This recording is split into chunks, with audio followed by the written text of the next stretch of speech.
안녕하세요. 캘리그라퍼 한정원입니다. 아버지의 손편지 쓰기.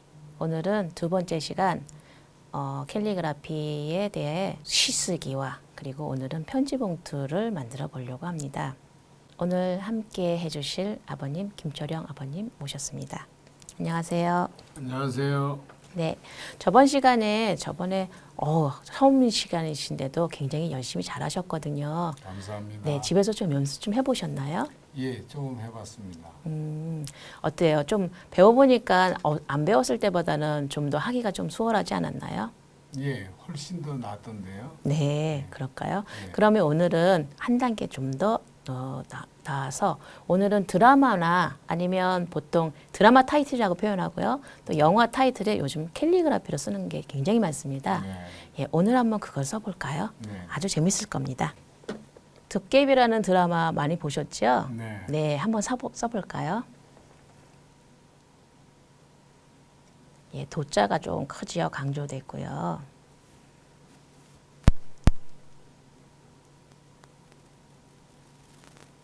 네, 약간 도깨비에 보면은 갈필이 좀 나옵니다. 갈필이 뭐냐면 이 먹물이 좀 적게 남아가지고 붓을 조금 빠르게 필체를 빠르게 하시면 필체에서 갈필이 나옵니다.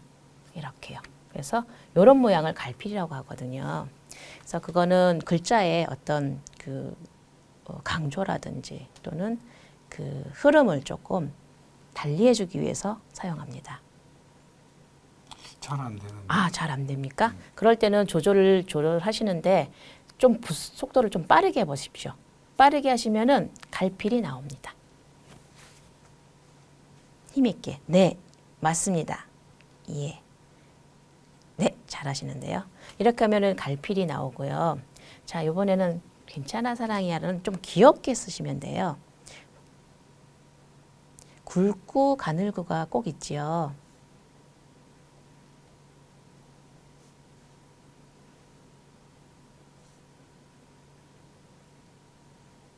네, 좋습니다. 그런데 보면 굵게 쓰려면요. 붓을 약간 각도를 높여주시고요. 그리고 위로 올라가는 글씨가 있고요. 아래로 올라가는 글씨가 있죠. 그걸 잘 보시면서 하시면 글자가 좀 더 풍부해질 겁니다.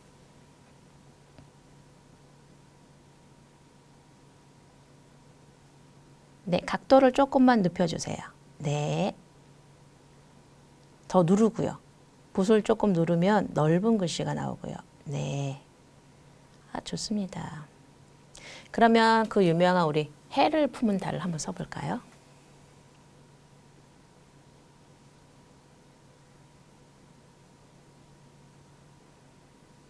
아, 예. 품은 네, 작은 글씨로 썼죠. 그리고 달을 강조하기 위해서 달은 글자가 제일 커집니다. 해와 달이 균형을 맞춰주고 있죠. 네.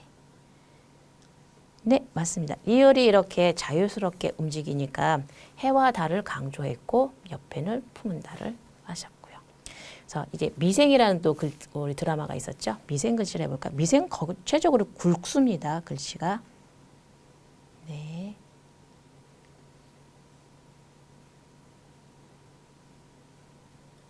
우리 전통적인 아마 글씨체로 보면 이것도 글씨 할 건데요. 이응을 훨씬 더 작게 했어요. 그래서 미생에서 생을 그 리응을 자세히 보면 이 균형 감각이 좀 있어야 돼요. 그래서 우리 캘리그라피에서는 구성을 한다고 좀 디자인한다고 생각하시면 돼요. 글자를 이 네모칸 안에 어떤 거를 크기를 더 중요시하고 어떤 거를 작게 하고 그거를 강조하고 그거를 살려주느냐 해서 디자인을 한다고 생각도 하시면 됩니다. 네, 잘하셨습니다. 그러면 타이틀 이후에 우리는 오늘 19절을 써볼 겁니다.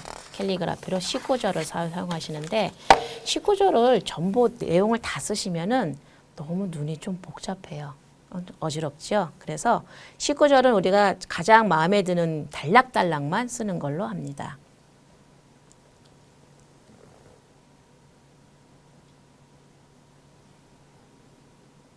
우리 그 19절이나 아니면 굉장히 유명한 말을 쓸 때는요, 저작권에 문제가 있어요. 어떤 문제가 있냐면, 이 글자를, 제가 이 글을 이용했을 때는 그 작가의 이름을 꼭 밝혀주셔야 됩니다. 그거 명심하세요.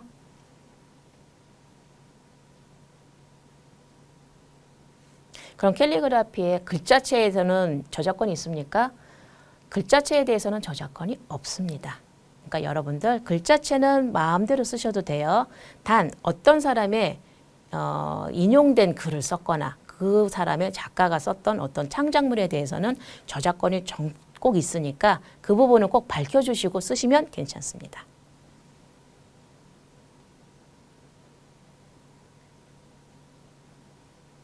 출처를 밝힌다는 얘기. 네, 출처를 밝히셔야 돼요. 이거를 내가 창작이 하지 않았다라는 그걸 꼭 밝혀줘야 됩니다. 네, 꽃을 널어본다. 좋은데요. 다른 글자도 한번 써보실까요? 네, 마음에 드시는 글귀 있으시면.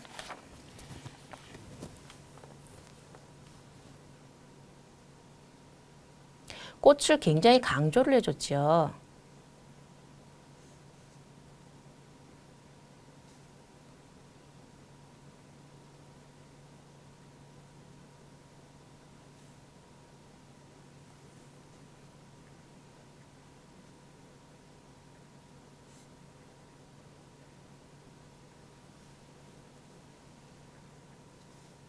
네. 좋습니다. 만약에 편지에 자신이 없으시면은 이렇게 근사한 시를 써서 이렇게 보내주는 것도 굉장히 좋을 것 같습니다. 자, 그럼 우리 편지를 쓰게 되면 꼭 필요한 게 있죠? 편지 봉투가 있습니다. 그래서 오늘 편지 봉투를 한번 만들어 볼까요? 편지 봉투에 감사의 글을 쓸 수도 있고요. 그리고 편지 봉투에 어떤 내가 쓰고 싶은 어떤 응원이나 또는 그런 것 좀 한번 써보는 것도 괜찮을 것 같습니다.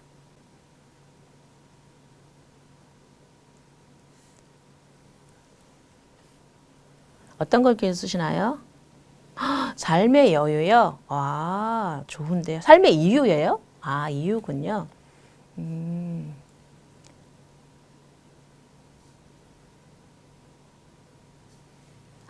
삶의 이유가 그대다. 멋있는데요, 어머님? 네, 그러면 하나는 이번에 자녀들에게 한번 쓰고 싶은 이야기가 있다면 한번 써볼까요? 예전에 아버님 그 자녀들한테 용돈 봉투를 주신 적이 있나요? 예, 있습니다. 그래요? 그럼 봉투에 글자를 쓰시나요? 예, 어떤 용어를 쓰시나요? 너희들을 사랑하고 있다. 힘내라. 예. 이미 실천하고 계셨네요. 네. 요즘 가족들 간에 대화가 좀 많이 부족하죠. 그 부족한 거를 용돈을 들거나 아니면은 응원의 말을 편지로 이렇게 글을 써서 남기면 가족들에게 또 친근해지는 또 가까워지는 계기가 되지 않을까 싶습니다. 네, 다 잘 될 거야. 좋습니다. 네. 그러면 오늘은 여기에 두방지라고 이 종이는 화선지를 여러 겹으로 압축해서 만든 종입니다. 근데 여기 앞뒷면을 다 사용할 수 있어요. 그런데 오늘은 여기 앞면에 쓸 건데요. 여기에다가 이걸 하셔서 액자처럼 바로 집에 걸어 놓으셔도 되고요. 이걸로 편지지 대신에 선물로 어떤 글귀를 써서 줘도 아주 좋은 선물용으로도 좋습니다. 그럼 오늘 글귀 마음에 드시는 시 구절을 한번 써볼까요?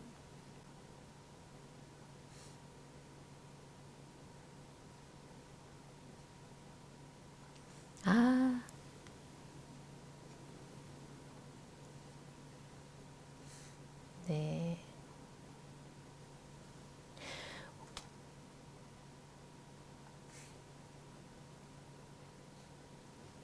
편지 쓰실 때 하셨네요.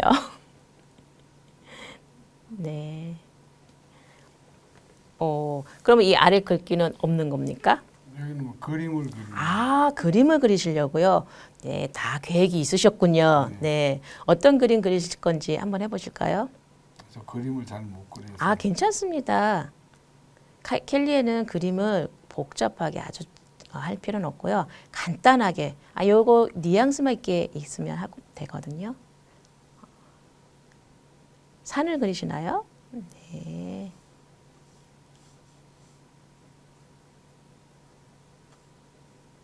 색이 있는 펜도 있는데 색펜도 드릴까요? 네. 이건 뭘까요? 무엇을 그리셨나요?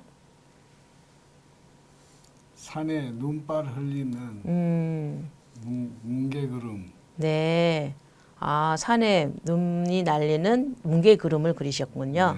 네. 그래서 나는 12월에 눈 위에서 시를 쓴다. 야, 멋있는데요. 이건 아버님 그리신가요? 네. 그럼요. 그러면 아버님의 성함을 꼭 써주셔야죠. 네. 이건 내가 쓴 그림. 사인만 하나요? 네, 사인을 하시면 되고요. 우리 킬리에서는 간단하게 낙관이라고 그랬죠. 보통 두 글자로 내가 사용하고 싶은 글자를 사용하셨대요. 와, 너무 멋있습니다. 나는 12월에 눈 위에 시를 쓴다. 자, 이 무더위에 눈 생각하니까 굉장히 시원해지는 느낌이 드는데요. 자, 오늘의 주제는 첫 번째 가족 소통을 위한 아버지의 손편지에 대한 이야기를 했습니다. 살아가면서 가족들에게 우리는 고맙다는 말을 얼마나 할까요? 별로 하지 못했죠. 근데 이 말을 전달하기 힘드시면 우리는 손편지로 이렇게 글을 써서 가족들에게 전해보는 건 어떨까요? 우리는 그 가족들에게 가까울수록 내 마음 다 알겠지, 말 안 해도 알 거야 라고 생각하시는데 그건 오해입니다. 말을 하지 않으면 진심은 전해지지 않아요. 그래서 우리가 가족들에게 용기를 내서 아버님들이 가족들에게 편지 또는 어떤 이렇게 꼭 편지라고 해서 편지가 아닌 이렇게 글을 쓰셔도 되고요. 편지 봉투에다만 글을 쓰셔도 괜찮고요. 엽서에다가 너희들은 내일 빛날 거야. 내일은 더 좋아질 거야. 이런 글귀, 응원의 글귀를 써주신다면 가족의 행복이 더 가까워지지 않을까요? 가족을 사랑한다는 이유로 종종 욕심을 너무 내지 않을까요? 우리 사랑한다면 어떠한 이유도 없이 그럼에도 불구하고 사랑하는 것이 가족이 아닐까 생각됩니다. 우리 사랑한다면 이 우주에 우리 존재, 나와 내 가족이 유일하다는 그 생각을 가지신다면 남과 비교하지 않는, 그리고 비교해도 별로 소용이 없어요. 왜냐하면 그럼에도 불구하고 사랑하는 게 우리 가족들이잖아요. 그러니 아버님들 용기를 내세요. 그리고 아버님이 변해야 이 자녀들도 변합니다. 그러니 아버님들이 용기를 내셔서 위로와 또 응원의 글을 우리 가족들에게 전달해 보는 게 어떨까요? 함께 해주신 여러분들 감사드립니다. 그러면 다음 시간에 다시 뵙겠습니다. 감사합니다.